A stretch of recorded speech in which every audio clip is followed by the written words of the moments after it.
Howdy friends, WindDrakeHex here, doing another installment of Set 3 Armies of Myth Hex TCG set review, as always with an emphasis on limited play. Now we're doing Diamond. Um, I have had a little bit of exposure actually drafting with these cards during the test server launch. And yeah, so just last night, and I'll play a little more after this review. But so there should be a little more depth, actual application, seeing these cards in action, than just evaluating things in a vacuum. Not that that's not important. Obviously, it is. You don't want to get a baseline on all these cards, but so yeah, I have a little extra insight today. So let's check it out. What's card one? All in the family for 2 resource, double threshold, constant. While you control 5 or more troops with different costs, troops you control have +1/+1 and invincible. Uh, there are 2 opposing forces on this card. The I win part that says troops you control have +1/+1 and invincible, and the impossible dream part of while you control 5 or more troops with different costs conditions. So that's a heavy pill to swallow. It's hard to reconcile the two. Obviously, it's an amazing effect, and but I've I've rarely ever seen that board state. Um, I mean, even so, you not only need a perfect curve out, you need your perfect curve out to be undisrupted. It's not like you can really like sandbag the perfect curve because it's just like too much mana. Like hold a 3, hold a 4, whatever. I don't think there's any way to manipulate cost of cards. Um, yeah, I don't really know when this card's going to be good. The fact that it's 2 to cast means that, I don't know, it could possibly, when you finally get your 6 drop and turn 8, cast that 6, and play that to make your board of 2, 4, 5, 6. No, it's still only 4. I guess you'd have to have a 1 drop too. I don't know, man. This seems like the impossible dream card. And I'm not even done reading. Let's finish. At the end of your turn, if you control 2 or more troops with the same cost, sacrifice this. So, yeah, I mean, you still need 5 out of different costs. And then if you have to play something else, or if for some weird reason your board state had you with 2/2/2s and the rest were all independent, then you could swing in to force through some damage. But I mean, not only is this card a win more card, because if you curved out perfectly with 5 different stuff, 5 different troop costs, then you're probably ahead. I mean, you're probably winning the game. So the 1/1 invincible is kind of icing on that cake. I don't know. There's not too many games when you've curved out perfectly that you're behind. Um, I don't know. This is a really odd card. I think people are gonna try to make it work, and when someone does, they're gonna post it on Reddit or whatever, and it's gonna be awesome. And there's gonna be tons of high fives. But if you're interested in, it's probably gonna be a dead card, almost 95% of the time. If you do decide to try this out, best of luck to you. Ambush guide. 4 resource, 1 threshold, 1/5. Um, 5 is a good toughness for 4 power. 1 isn't. I mean, for 4 cost, 1 uh attack isn't. So this is rare, so it should have a good effect. Your troops with cost 3 or less in all zones are quick. So in this coyotal kind of shard that diamond is in set 3, there's gonna be a lot of targets. And coyotals like to swarm and they like to attack. If some bring stuff back out of the graveyard, things, you can bring them back and attack, get a little sneak attack type thing. So it's not gonna have a huge problem having targets. The problem I have with this card is kind of his base power and stuff toughness for cost. He doesn't really do anything himself, so I guess if your deck is just curves out at 4. If this is your curve topper, this card's pretty amazing because then you're just getting that extra tempo gain from quick and just continuing to slam home, probably suicide attacking a little bit, just trying to get that last 5 to 8 points of damage through so you can win the game. But unless you can cast this with another spell, it's just a 1/5 on turn 4. I mean, if he could bring something out and give it quick, it'd be amazing. It would fit in that, swarm tempo type strategy, but this is going to be all you do on turn 4, and then turn 5, you can maybe cast your 3 for 3, hypothetically, and it's going to have quick. That may not be a big enough effect. This card may actually hurt your overall tempo, even though it's on its face value, it's supposed to, give you quick, which is supposed to be a tempo gain. I don't know. I don't like it. I'm probably missing something, but just evaluating this card over in conjunction with what I've seen and played in Coyote, card is a little too clunky for the overall theme. He does wear shift quite well, so if you can move shift things over to him, give him some counters. I don't know. It's a good base. I've found in most TCGs, including Hex, that quick is a fairly underwhelming keyword unless it's on something big. And there's nothing big really for 3. So, um, yeah, I don't know. Subpar, C minus. It's like has the control power and toughness stats, so and a non-control archetype color shard. Moving on. Blessing of Unicorns. I first pick one packed one this last night. I was really excited just to play it because it just destroys the vanilla test, and it's a rare, and you might as well play all the rares you can when things are free on the test server, and just have fun and learn. And well, let's read on. So it's 4 cost for 5/5. That is amazing. So there has to be a downside. That's just too good. Triple threshold.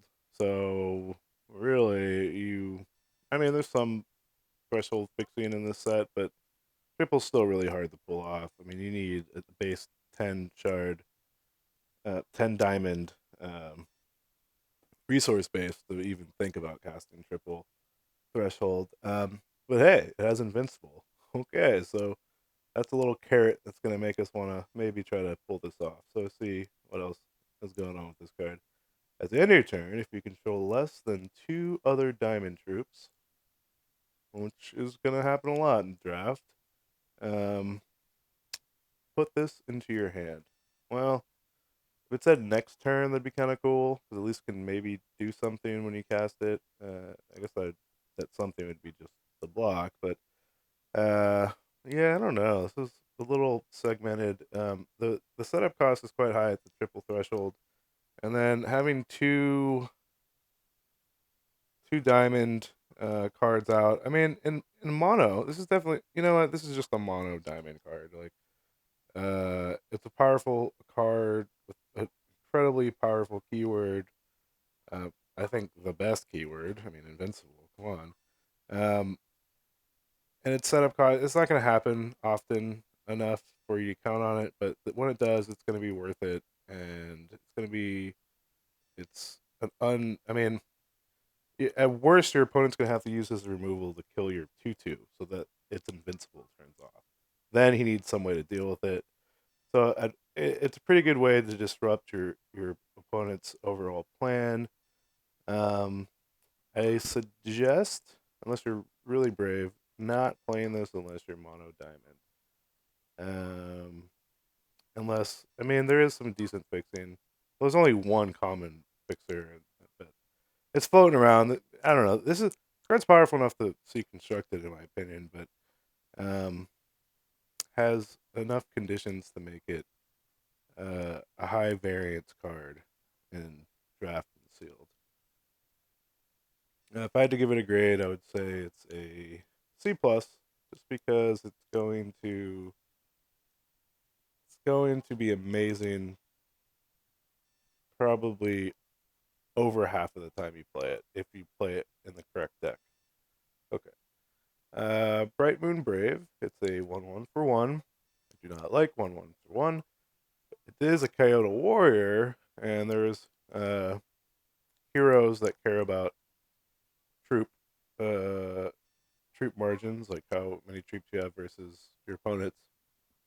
So just getting out early, troop can be important.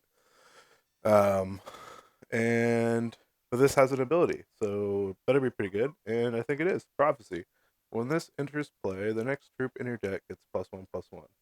So it's a little bit like a 2/2 for 1, in that something is getting it's 2 power and toughness for one shard, one resource. It's a little RNG, but I mean, a 1/1 for 1 doesn't do anything, but is it worth a card if something else gets +1/+1? Depends on how heavily you curve out. I mean, if it goes on a 2-drop the very next turn, then yeah, all of a sudden now you have a 3/3 for 2, and this 1/1 for 1. Uh, Sounds kind of good. I mean, it's not really that great in the late game. I mean, the main problem with 1/1 for 1 is that they're 1/1 for 1, and this has an RNG effect. If it said Death Touch or Exhaust, give something +1 plus. I guess if it had a one-shot ability, I'd like it a lot better. +1/+1, but it's not. I wouldn't say it's not playable. You wouldn't want 4 of these in your deck, but in a pinch, if you need a cheap Coyote synergy deck type deck, I think this guy's totally fine. His effect is meaningful. Um, just not quite sure if it's worth a card. So when all is said and done, so I don't know. I have to maybe give it a C minus. I can see me going down, actually overvaluing this card, but I do.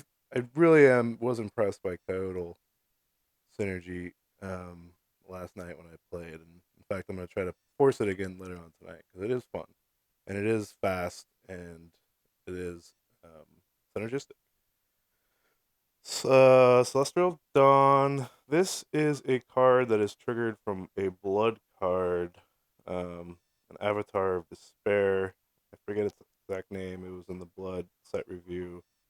So this is a card that you're only going to see if your opponent plays um, this card up here.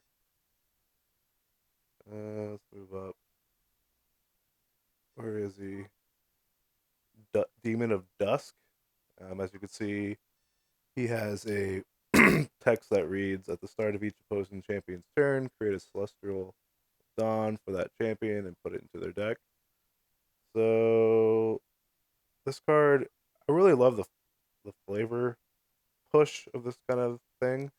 It's kind of like, imagine like there's just these battles between these two cards that carries on irrespective of your game. Like they're just gonna sneak into your game and try to kill each other, and they're gonna trigger each other and make appearances and stuff, and it's fun. It's kind of like this separate little I don't even know what you call it, like sub game within the game of these two dudes, this demon and this angel duking it out.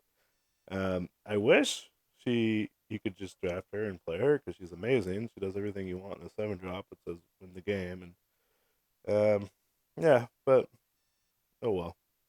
It is fun. Maybe it'll be a cool dungeon related to this card. Uh, Chimera Guard Fallen, 3 cost, 1 threshold troop, necrotic warrior, 2/2. Obviously fails vanilla test, but there's always more. It's that uncommon, which is cool. When this attack, it gets attack equal to this troop's defense. So it's a 2/2 for 3 that becomes a 4/2 when it attacks. That's pretty legit. Yeah, throw a trick in there. It's just four attack is a point that your opponent really needs to start paying attention. You can't really take it. Obviously, his toughness is pretty bad, but if you can get this guy through a couple times, it's a big chunk of life. So if that's all it said, I would say cool. Yeah, this 17th, 18th pick card's really not that bad, but it has a one-shot ability of shift for one. I haven't seen any shifts that are more than one, but it gives it its ability. When this attacks, it gives whatever you shift it onto the ability of, if it attacks, it gets attack equal to its defense. Having that option is huge. Just as a little side note, there is a 0/7 in Diamond. So if you can shift onto that, you get a 7/7. Pretty sweet. Um, but there's going to be a lot of things. This is going to be great. A lot of other shard types that this is going to be awesome in. Pretty legit ability. Pretty fairly costed for what it does. I think this card's quite good.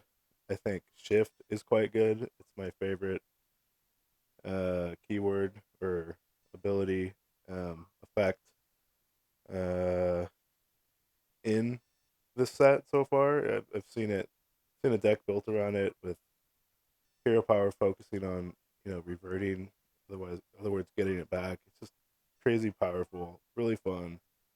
You just got to play with it a while to really see its full ability. It's just being able to like throw keywords around is huge, and abilities just totally opens up the interactive space. Um, and makes things really fun and vibrant and fresh to play. So I think that was a brilliant move by R&D, and I think it's going to be pretty fun for everyone moving forward. But I give this card a B minus. I would have no problem having three of these in my deck. They obviously don't do much to one another, so I guess I wouldn't really want 4 or 5. But there's lots of, it just makes other creatures better and helps you kind of balance out power and toughness issues with your stuff. It's really great. Creepy Conspirators, Necrotic Troop, 4/3, 4/5, 1 threshold. That's okay. I mean, if that's all it said, you'd play it in a pinch. 4 power is good enough. Anything 5 and under is okay for 4 power. But it's got stuff. Necrotic Allegiance. When this enters play, you may revert target troop. So, just taking kind of the value perspective of this card, it's a 4/3 for 5. So, would I pay 4 resources for a 4/3 or a 4/3? I absolutely would. I mean, a 4/4 for 4 resources is perfect. A 4/3 for 4 resources is pretty good. Definitely solid. Now it leaves what, 1 resource available for an effect of necrotic. For when this enters play, you revert target troop. Is that worth a resource? And I would say, yeah. I mean, I like that. It's a lot cleaner than fish hands, and it there's a lot of things that like being reverted back. I mean, you kind of want to use this on your own stuff more than you want to on your opponent's stuff, but it's there on their stuff too if need be. It's super flexible, so it's a necessary effect that leaves behind a great body. I think this card's very good. I think you can definitely play multiples in your deck. If it is just ends up being an overcosted 4/3, it's not the end of the world. In this, in Diamond, you're gonna want there's lots of shift, so you're gonna love getting the shift back on your stuff. And yeah, I think this is a very key card in the shift archetype. Um, so I give this card. I don't want to give it a B just because it needs conditions to be good. It's not that great on its own, so I have to give it a C plus. But I give it the plus because it is very important to the archetype. And yeah, moving on. Next card, Cry of Adamant. It is a 5 cost double threshold quick action. This better be huge. I get excited when I see 5 and quick action. I'm normally getting something good. Um, attacking troop gets +2. Attacking troops, plural, big difference, gets +2/+2 this turn. This guy, I've seen these effects all over different TCGs, and sometimes they're really, really good in the deck that wants them, and it's just way too expensive in all the other decks. Like, for instance, this is a perfect card for. Imagine this in like a Shinhair archetype, set 1 and 2. We have all your battle hoppers, blah blah blah, and then, um, you know, they've outdeveloped you as far as power and toughness stuff, but you're going wide. You have like 6 troops versus their 3 troops, and you're trying to just, you're eventually going to lose the game unless you do something big. You need to swing in with all you got. This card's perfect, making all those little shin hairs 2 3s, or if you had that previous hero power, I don't know, 3 3s. Like, it's a huge swing. Um, I My first exposure to this card in this draft environment was just losing to this. I mean, I didn't really know to play around it. I mean, I knew it was in the set, but I'm just like, I just want to see me lose the cards. That's kind of how I learn about sets often, and value of relative strength of cards is like what beats me basically. And this card was absolutely crushing. Like, it just kind of sat there. I was grinding out. I was the spider egg deck, and I'm just slowly grinding out my edge, doing my damage. He's missing a bunch of eggs, but I know I'm eventually gonna win because 1/1 unblockables. We'll get there. And he just all of a sudden draws a card and swings with everything. Well, he drew this. This was his out, probably for 5 turns, 6 turns, whatever it was. But he drew this. He swung with everything, won the game. Nothing I can do. Like that, it's quick action, super sweet. Really, really like this card. It's a key card. It plays well with the base power and toughness kind of rush kind of feel of Diamond right now. And it's super powerful. Um, Not really a mid-rangey card. You definitely want this in your aggressive decks. I mean, +2/+2 is always good on a troop, right? But the fact that you kind of need a sprawling board of stuff, of little things. Otherwise, I mean, if you're playing 4 and 5 drops, like, you're gonna have 2 or 3 troops out on turn 6, and this is just too expensive. Your opponent probably has 2, and it just kind of, I don't know. But definitely good in an aggro deck. So it's an aggro curve topper. Highly suggest playing multiples of these if you're an aggro curve topper, as if can be an aggro curve topper for you. Okay. That Eye Slicer, 3 resource, 1 threshold, 2/2. Kind of following the theme of things with Swift, or things with um, shift, right? They gotta pay 1 for the shift, and then you get a resource for each power and toughness. So yeah, that's fine. 2/2 for 3, Swift Strike though. That's a powerful keyword that changes the vanilla test quite uh, quite dramatically. I think that's fine on its own. 2/2 for 3, Swift Strike. Just the way that troops match up power and toughness. Normally your 2/2s get traded off around turn 3 or 4. The fact that this can't be traded off, you need to do a little extra something. Something needs to have 3 attack. Means that this can attack more often, or hold back bigger stuff. I mean, it's great. Swift Strike's huge. Now the fact that it can do that job early game, and then all of a sudden turn something into a huge threat, or prevent you from dying by creating an exceptional blocker when you get bigger stuff down later, is just amazing. I mean, give Swift Strike. If it was a 2/2 for 3, it said, you know, so it was a 2/2 for 4, and it said, when the Cinders play, give something Swift Strike. That would be an awesome card. The fact that this can do its job, be selective, wait for a troop, and then do it like on basic action on your turn, that's huge. Like, that's just so good. I mean, really, the shift is really pushed in Diamond, and Swift Strike is one of the best keywords in Hex, and it's great. I love this card. I want to say, if this becomes a key archetype, you may want to first or second pick these, because they're gonna get a lot of competition for them. Not quite there yet, but I definitely first 4 picks for sure. This card is so good. It's been good against me. It's been good when I've gotten to play it. Um, Super amazing. Um, just overpowered with the revert hero. I don't even know what we're calling them these days. I know I say hero, but they're like not, are they legendaries? I don't know. I get that confused with the rarity level. But long story short, this card's great. I give it a B. It's a B for a common. That's pretty awesome. Um, Deathless Guardian, which is not a common. It's a unique or rare. And it's a 2 cost, double threshold, 2/2.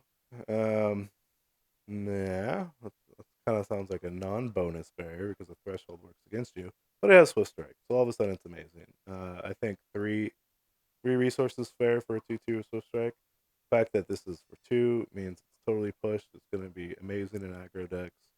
It's going to maintain that tempo you need in those kind of style decks. And it has opposing non-combat damage is reduced by 1. So it's even a little harder to deal with. It just means that your 2 damage burn type stuff your opponent has isn't going to be effective. You need something a little better. So maybe this eats something so your 3 toughness dudes can live. It's just cool. It just means there's less things in the pool that can kill it. So this card's going to be even harder to answer. So this card will probably do 6 damage in a curve out most games because of that. It's gonna, instead of like your 2 or your 4 you would expect on the play. But yeah, it's pretty cool. I think it's a great card. It's rare. We're not going to see a lot of it, but this is definitely going to be in constructed somewhere. Deep Gaze Acrolite at the 2/1 for 2, 1 threshold, Necrotic Warlock. When a power is shifted onto this gets +1/+1. This is definitely a card you got to play with to realize how good it is. Like, I remember seeing the spoilers and thinking, shift's cool, but how good is it? And it's amazing. It's been confirmed. Did not take long to see how powerful shift was. The fact that this gives you some shift synergies makes you want to go into shift diamond all the more. There's another card like this that has flying that's just totally bonkers when it gets going, just gets out of control so quick. Love this card. Diamond needs 2 power stuff for 2 to play to keep the just most aggressive decks do. It's an aggressive shard this set, and yeah, so it's just perfect. Worst case scenario, it's a 2/1 for 2. It's almost never going to be that because there's an abundance of shift stuff at common. And yeah, I love this guy. Give him I give him a C+, and everything that makes him awesome a B-. Like, they just work so well together, and it's so awesome and fun. And it's nice to have an aggressive, um, a clearly aggressively shaped uh, shard shard archetype. Deep Gaze Champion 3 rare. Not gonna see him a lot, but he's a 3/3 for 3 single resource. That is always right on the money. When a power is shifted onto a troop you control, each troop you control gets +1/+1. So it's not just the everything that's been shifted on or anything like that. It's just every troop. So all your little 2/2s and your 1 drops and just everything gets bigger. The thing you got shifted on gets bigger. Your hero power reverts something back, and then you shift again. They get even bigger. This card's nuts. It's rare for a reason. If this was uncommon or common, there'd just be the most broken decks ever. This card's amazing. I think this card could escalate the shift archetype into constructed. But if you see this pick 1, pack 1, you're going to build a deck around it. If you see it third pack, and you have just a couple shift things, it's probably worth going for it because even if it's just a 3/3 for 3 most of the tournament, that's good enough. This card has a high ceiling, but a low floor and a high floor, so it's probably a solid B. Well, B- just because it is conditional. Its effect. Um, Deep Gaze Disciple 4/2/3 1 threshold. Not a good not a good vanilla test. Flight, great vanilla test. Just passes right on. The standard 2 power above its attack um, that we expect from flight stuff. Things with troops with flight. And then whenever a power is shifted onto a troop you control, this gets +1/+1. So you don't have to put it on this, but chances are you're gonna want to. And it gets +1/+1, and it's already evasive. It's already wonderful on its own. I would if it was just a 2/3 for 4 that got +1/+1 whenever something was shifted, I'd give it a C+. The fact that it flies, I give it a B-. The fact that within Diamond there's so many shift synergies, I have to give it a B. I mean, this card's great. It's uncommon, so it's a little unfortunate. But when you do get him, you're gonna be so happy. He's gonna be your main win con, and he's awesome. Yeah, B. Ethereal Caller, a 1/2 for 3 double threshold. That's horrible. But it does have flight. Now, I don't like 1 power flight creatures at all, unless they have like ginormous butts, like a 1/4, and then it totally plays a different role. It's more of a role player blocker type thing. But there is more. When this enters play, transform target troop in your graveyard into a phantom. Put that into play. A phantom is a 1/1 flyer. Um, so that is huge.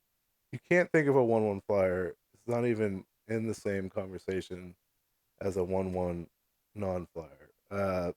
Evasion is always good. I've played plenty of games where the board is locked to all hell, and a 1/1 flyer just keeps doing one, doing one, doing one, and you're sitting there and you're both making jokes about it, saying, "Oh, this is so ridiculous, death of 1,000 paper cuts," and then you're saying, "Good game, I guess you got there."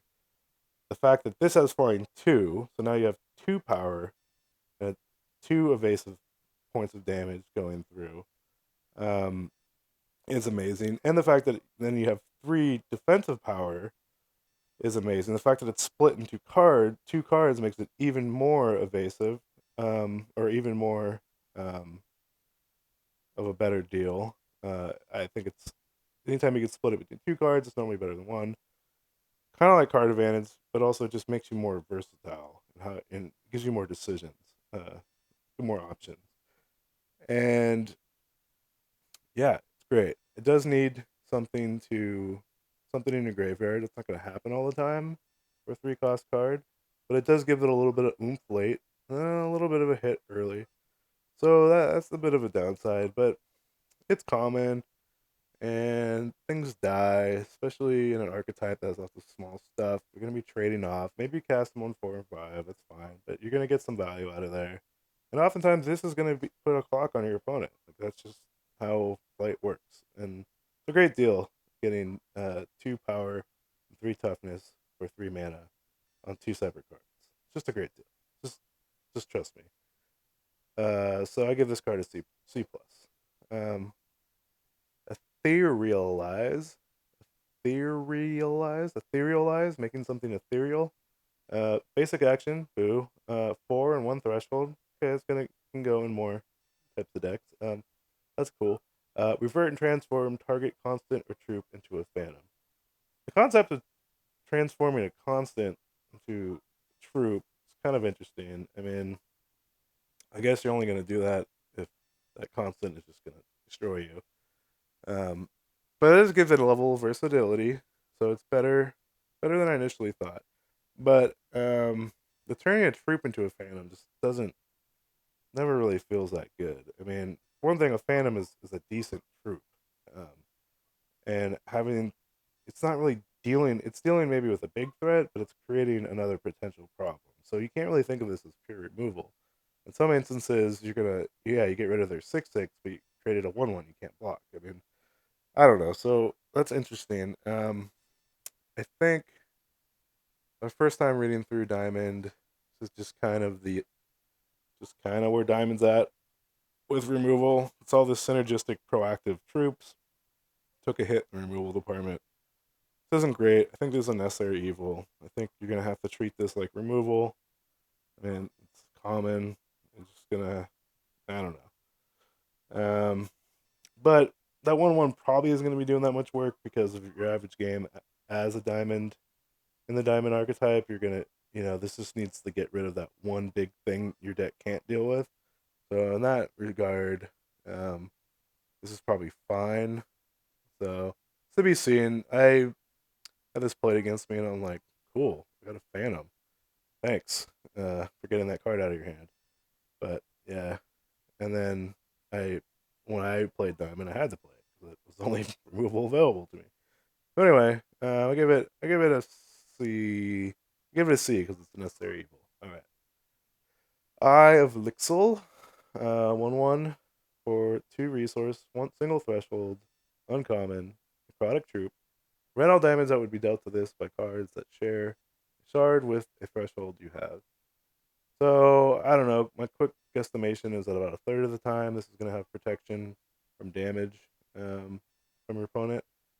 Uh, that's fine. If this was had any kind of base stats that were decent, I would say that's great. It's like a decent troop with upside. But this is not a decent troop. So this card's going to take work. Obviously, it wears in the situations where it does get damage prevention.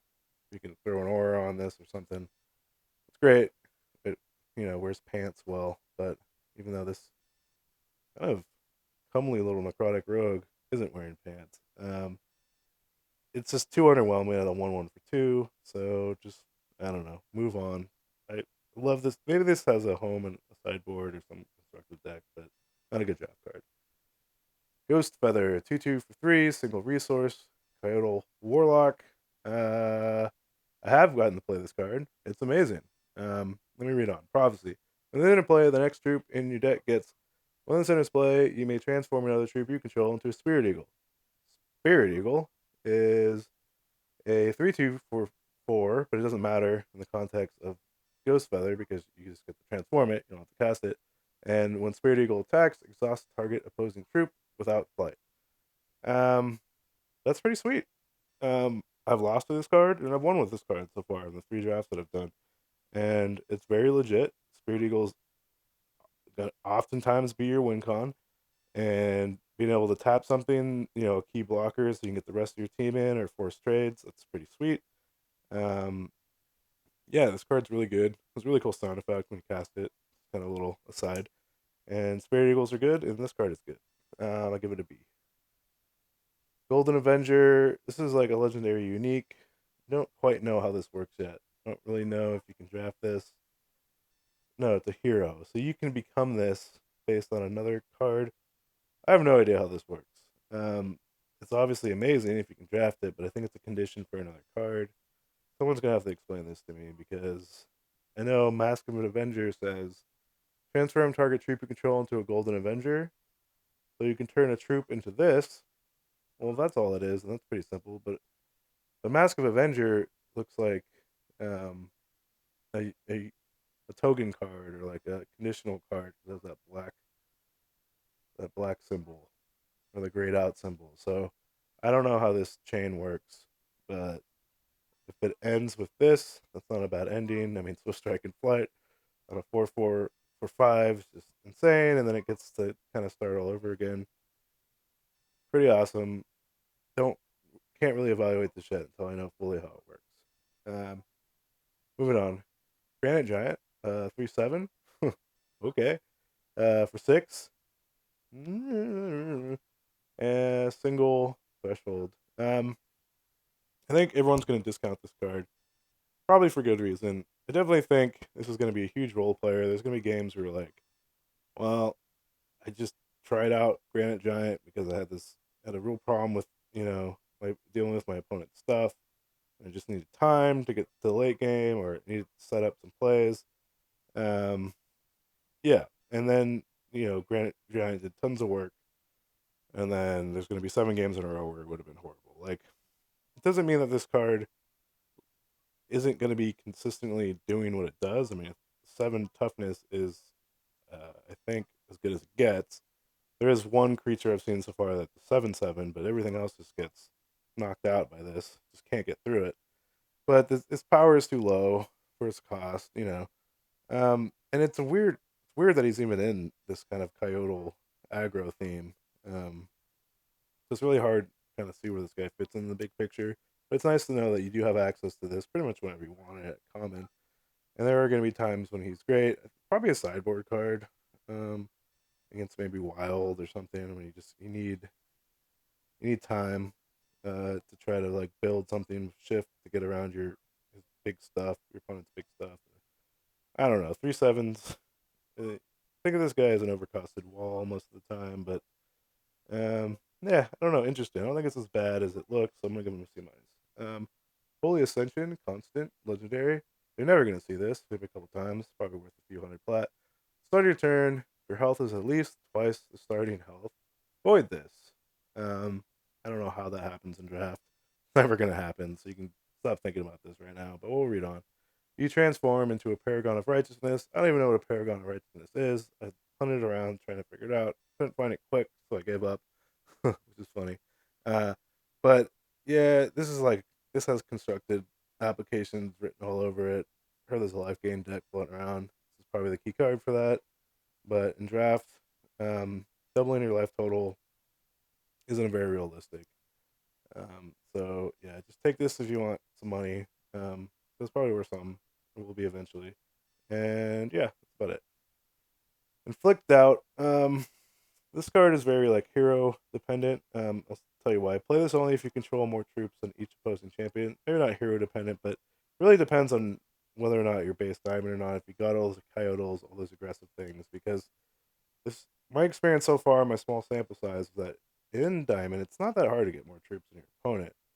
But just the nature of how games play out and variance, even with the most aggressive deck, it's not going to happen a certain percentage of the time, a decent amount of the time. So even when everything's your deck favors this kind of situation, still not going to happen. And cards that need that to work, like cards that can't be useful because of a board state, tend to be super high variance. And so anyway, let me read on. Play this only if you don't control troops, or if you control more troops than your opponent.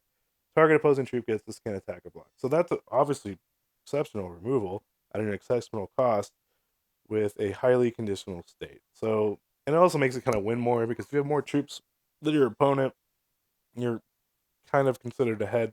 Obviously, not always, but I mean, I guess this is good in the decks that you played all your 2/2s and 3/3s, and your opponent has like a 4/4 or 3/3, and uh, or has like a 4/4 and a couple 2/2s, and he's holding everything back, and you're in this board stall. This says, okay, cool, this breaks that board stall and allows you to swing with everything.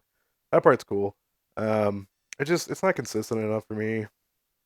I'm probably gonna pick this every time until I'm totally sure that you know it's bad just because you want it to work. It's such a powerful effect for so cheap.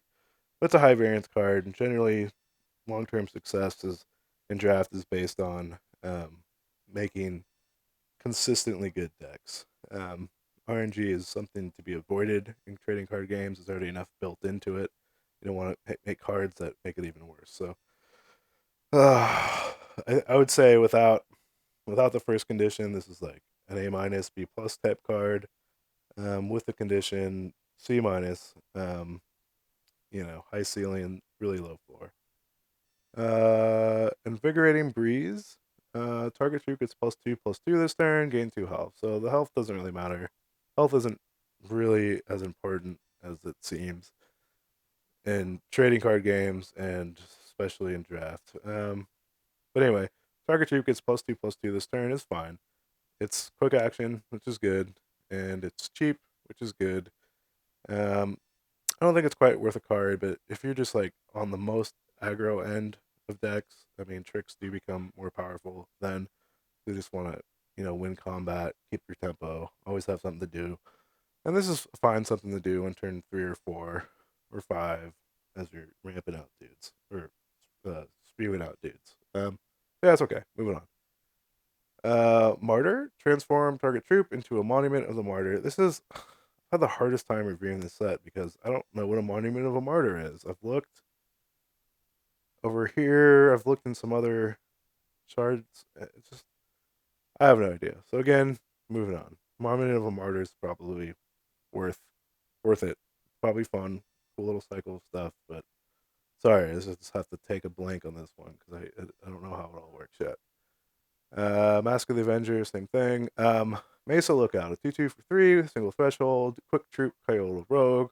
When it's enters play, target troop gets defense +2 this turn. Then you gain 2 health. So a little underwhelming, but giving something to defense. Well, he's a quick troop. Okay, so this is like a trick. So this can like make something else survive combat, and then this can come in and chump, so kind of like makes you trade up for something you want to block, you want to kill on your opponent's side. Or it doesn't, you just get a creature and a trick. 2/2 for 2 is fine. Getting +2 defense for 1 mana isn't worth it, but the fact that it's both tacked on a card makes it more versatile and efficient. So I think this card's fine. Um, yeah, and just having something that can wear shift is legit. And having something, quick troops are good. Sometimes you're just trading with a 4/2 they never would have attacked with because you got to cast it at quick action. And yeah, and I like seeing more quick troops in set 3. I think a lot of people that haven't played with those kind of effects before are gonna have a lot of fun. Metal, 1 resource, 1 threshold. Uh, basic action. Ugh, man, okay. Target troop gets +1/+1 on Swift Strike.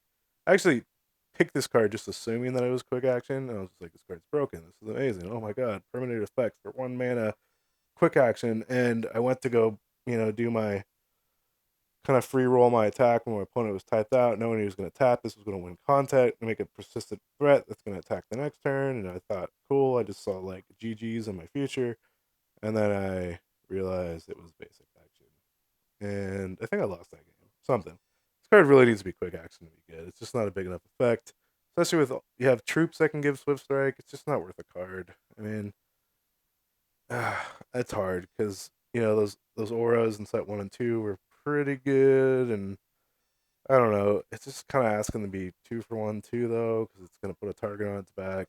It's just it's just this card really hinges on its speed in which you can cast it, and basic action puts it in the negative pile for me. So give it a C. Give it a D plus. Miss Lord, 4 resource double threshold, 3/3. Not good. 3, void this. It gets at the end of your turn.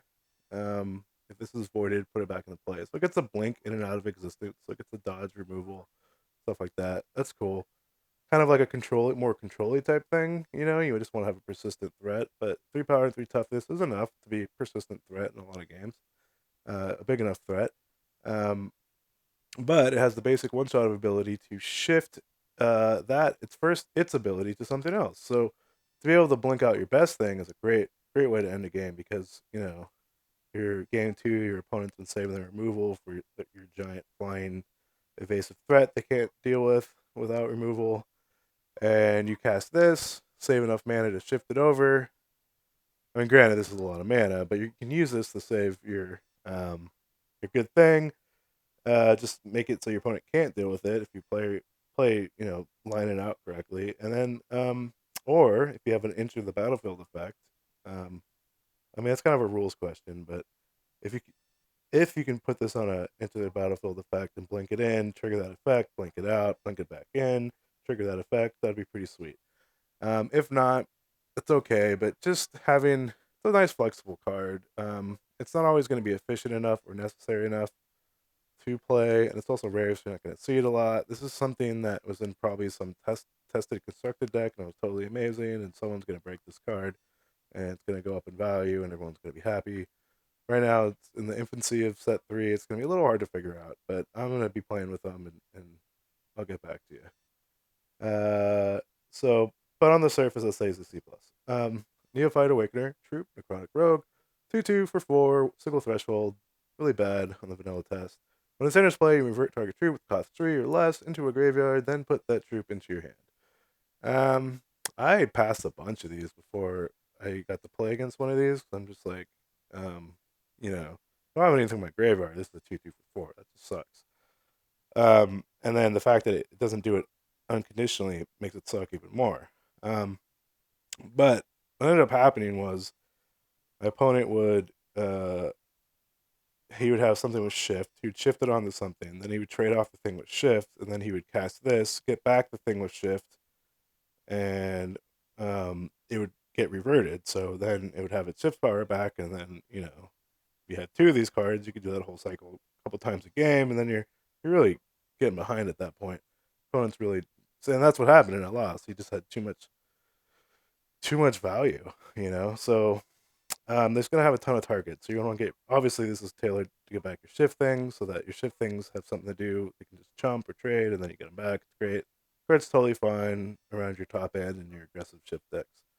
And your shift decks don't really need to be aggressive. It's just everything in Diamond's pretty aggressively costed, so they're gonna feel very aggressive. So these being, your more expensive cards in your deck, it's gonna make for a really efficient feel.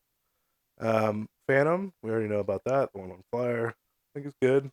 I don't want to play 20 of them, but I definitely like it uh, as a casual troop, as a bonus to some other whatever. Pridefall, story target troop with toughness 4 or more. I mean, again, this is very nerfed removal, but it's what this archetype needs. It needs some way to deal with the big thing when their opponent finally gets it, because you've been casting 2/2s for the last 5 turns, and now they finally cast their 5/4, and you're like, what now? Well, this card. So yeah, you probably don't want to run more than 2. You may not even run any. You might take them out game 2, but it's conditional removal, necessary evil. If this was any other archetype, this card would be horrible. But the fact that the biggest problem aggressive decks runs into is walls. So it just destroys walls. Purge. Choose a troop you control. Avoid all troops that don't share a trait with the chosen troop. I just went around Diamond's traits, and it's like warrior. It's like necrotic. It's like avatar. It's like coyote. I mean, there's gonna be other people in your shard anyway, so even coyote, you're gonna see other coyote. So those are things you can't kill. You're gonna see other things in a warrior that's not unique to this color at all. I mean, the list goes on. Human, all that kind of stuff. And I don't know. Conditional removal. If this was 5, turn. If this wasn't 7, I would say, well, it's enough. It's enough to say that it's a powerful enough effect that times that it's bad, it still at least can break even. Maybe I kill a couple things of mine, a couple things of yours. If it gives me some kind of value, it's worth it. But the fact that on turn 7, it's either going to be unnecessary because you've traded everything off, or it's just not. It may not even be in your favor at that point. So I don't know. Super conditional. Obviously going to be good and constructed. If this is the best sweeper constructed gets, I don't know. It's weird. Could potentially be one sided, which is totally broken and unfair if you can get it to work. But the fact that it costs 7, I mean, in a control deck, it's diamond really. Anyway, I don't want to go down the constructed pipe, but I don't know. I would have to play with this card. This is a good thing to figure out during the test server whether or not this card is good or not. My first impression is it's not. I'm gonna give it a C minus because it's a powerful effect, but it costs a ton. It's conditional, super super high ceiling, like totally I win the game type stuff, but could actually be a disadvantage card for you, which makes it bad. And it's hard. You can't just dump your hand. I mean, you can't like. I mean, it's turn 7. It's a 7 cost sweeper. You can't just like sandbag all your creatures and play this after the effect. Um, and you have to pass something to trigger it because I think you have to choose a troop first before you can cast this. Yeah, I don't know. See what it is. See what it is, just being nice. Sepulchral Stalwart, a 3/3 for 4, double threshold. Steadfast, that's great. Basic shot, shift 1, steadfast. Steadfast is probably the least exciting keyword in my opinion, but being able to attack and block is pretty good. And the fact that you can, a 3/3 that can attack and block is pretty good. The fact that you could put it on something that's like a 4/4 or a 5/5 or something that is already holding Swift Strike or Death Touch, or I don't know if you get the shift Death Touch, which isn't in this shard type. But in other words, this is fine value. Anything that has shift on it, I really, really like. I give this card a B minus. Shard 1, choose 1. Prevent blood. So basically prevent all the shard types. So yeah, this is cool. Quick action, which is really important, which makes it a good trick, a good save your creature dude. I think any diamond deck's gonna want a couple of these. Um, Really good card. It's definitely gonna be in constructed, and yeah, I'll give it a beat. Shard call. Create a standard resource of your choice and put it in your hand. It's a very powerful effect. And yeah, it puts it in your hand, doesn't put it in the play. If you put it in the play, it'd be like the best card in the set. But yeah, this card's great. I really liked it. It was played against me. It was highly effective. You're gonna probably want to play it even if you're only in 2 shards, because it's just efficient fixing, and it just makes your draws more consistent. Hit your land drops really good. Definitely gonna be in constructed if you're in diamond. It just opens up the doors. Just the best fixing you can have. Beck's best fixing out there, in my opinion. The rare lands, try lands probably being the exception, but anyway, a great card. Play it if you need it. And it might even, well, it's common. I was gonna say it might be worth something just because it's such a unique effect. But anyway, moving on. Smoke signals ready to treat control. They get +1 defense this turn. I mean the average power and toughness matchups between you and your opponent. If you're in diamond, you're probably on the losing end of that. So the toughness, the average tough attack isn't all that great either. So I mean, I would really like to see this card have power, so then you could swing and then trade off, leave a couple things behind, and swing with those. I mean, it's this very sneaky card. The fact that it's defense, though, it's gonna act like a fog more often than not. It's just gonna prevent damage, other than gain, help you win combat like sneakily. I do like that you can attack first and the next turn ready your stuff. Those effects no one ever sees coming. I mean, they're always powerful, but normally when someone makes a card like that, they put it on the attack end so that you're trying to win combat or at least force favorable trades. This kind of doesn't really do that. A little interesting dynamic. I'd have to play with it a few times. I've never played with one of these that just did it on toughness, so it's gonna be interesting to play. I know I passed a ton of them, just wasn't good enough to put in my deck, but I'm gonna have to play it to try it out. Okay. Spirit Eagle, already talked about this. Great card. Really great if you can get it for free or transform a troop. Like a 2/2 for one into a Spirit Eagle, but really great on its own. I don't suggest passing these. This is gonna be a staple win con of Diamond, and it's a cool card. I give them B minus. Spiritbound Spy, 1/1 for one, single diamond. When this enters play, transform it into a phantom. Oh, when this dies, transform it into a phantom and put it into play. That's only great. If this was a 2/2 for two, I think it would be great. Starting as a 1/1 for one, it's so underwhelming. You probably could just ignore it for the whole game. Uh, I like the idea of this card, but it really needs to be a better base power and toughness for it to be any good. So I give it a D plus. Star Shield. The next time target troop would be dealt damage. This game, prevent it. This card's fine. It doesn't necessarily keep something from dying, but it does prevent damage. It's a little underwhelming. Helps you kind of win combat, but I'd rather have a trick, and it doesn't prevent all removal your opponent could have. So, pretty underwhelming card. I give it a D. Starsight Oracle, 3/3 for 5, double threshold. Prophecy, when this enters play, the next resource in your deck gets when this enters play. Create a Starsight Oracle and put it into your hand. That's pretty sweet card advantage. I mean, just being able to get a free 3/3 for 5, and then maybe just have 3/3/5s forever. I mean, if there's a card that said, tap 5 mana, 5 shards, get a 3/3, that would be a pretty sweet card. I mean, it just goes out into the late game. This makes your top decks live, even if it's land. You can just keep making 3/3s for 5. It's not quite that simple because can't cast it every turn. It's based on your draws, but kind of a control-y feeling eventuality type card.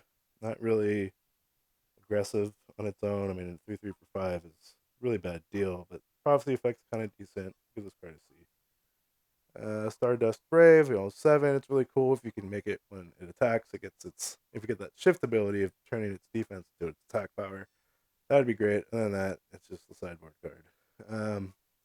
Stinging Ambush, deal 1 damage. You can attack your troop. Again, I passed a ton of these. I don't know why it's uncommon. I guess it's a great sideboard card. Just against other aggressive decks and really against your deck. So cool. Sunseer, 2/1 for 2, single threshold prophecy. When the centers play, the next troop in your control in your deck gets life gain. This is like the greatest bonus bear ever. I mean, I call a bear a 2/2 for 2, but 2/1 for 1 is a fair enough analog if the archetype's aggressive. The fact that you can give something life gain is super great. There's lots of things, everything likes life gain. Gaining life is fun when it's free, and yay. And I really like this card. Fits perfectly with the archetype. It's a Coyote, so it gets those synergies. And yeehaw. And last card is Valiant Escort, a 2/1 for 1. Sweet. Now that is the world of difference between a 1/1 for 1. So I really like it. But he's rare, so it doesn't matter. I'm not going to see it very often. And he's a human ranger, one of the few humans in Diamond. And he has 1 mana. Sacrifice this. Put target troop you control into your hand.